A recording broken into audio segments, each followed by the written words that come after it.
Hello అండి అందరికీ. మనం ప్రతిరోజు కూడా దేవుడి గదిలో పసుపు, కుంకుమ, పసుపు కొమ్ములు ఇవన్నీ కూడా యూజ్ చేస్తూ ఉంటాం కదా! కొంతమందైతే వీటిని ఎక్కువ మొత్తంలో కూడా స్టోర్ చేస్తూ ఉంటారు. అలాంటప్పుడు కొన్ని రోజులయ్యేసరికి ఇవన్నీ కూడా పురుగులు పట్టేస్తూ ఉంటాయి. పసుపు కొమ్ముల్లో నుంచి చూడండి ఎన్ని పురుగులొచ్చాయో.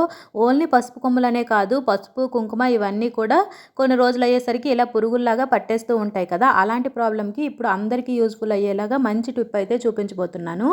చూడండి, నా పసుపు కొమ్ములు మొత్తాన్ని పసుపులాగా మార్చేస్తున్నాయి. ఎన్ని పురుగులు పట్టేసాయో. దీనికోసమైతే మనకి ఏ డిపార్ట్మెంటల్ స్టోర్‌లోనైనా సరే పచ్చకర్పూరం అని అడిగితే ఇస్తారండి. దీని కాస్ట్ కూడా ఎక్కువేమీ ఉండదు. 20 రూపీస్ పడుతుంది.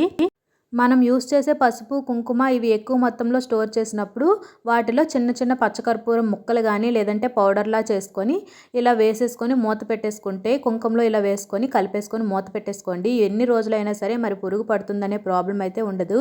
పసుపులో కూడా వేసుకోవచ్చండి. ఇది మనం వాటర్‌లో యూస్ చేసుకున్నా కూడా ఏమీ ఎఫెక్ట్ ఉండదు. ఎక్కువగా స్వీట్స్‌లో యూస్ చేస్తూ ఉంటారు. టెంపుల్స్‌లో కూడా ఎక్కువ పచ్చకర్పూరం స్వీట్స్‌లో ప్రసాదంలో వేసి చేస్తూ ఉంటారు.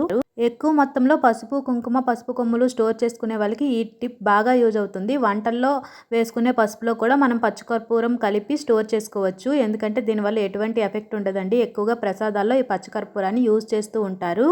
ఇంట్లో కూడా మనం ఏవైనా ప్రసాదాలు చేసేటప్పుడు ఇలా పచ్చకర్పూరం కొద్దిగా వేసుకుంటే టెంపుల్ స్టైల్లో వస్తుంది ప్రసాదం. చాలా టేస్టీగా వస్తుందండి. అలాగే మనకి ఇవేవి పురుగులు పట్టకుండా కూడా బాగా యూజ్ అవుతుంది.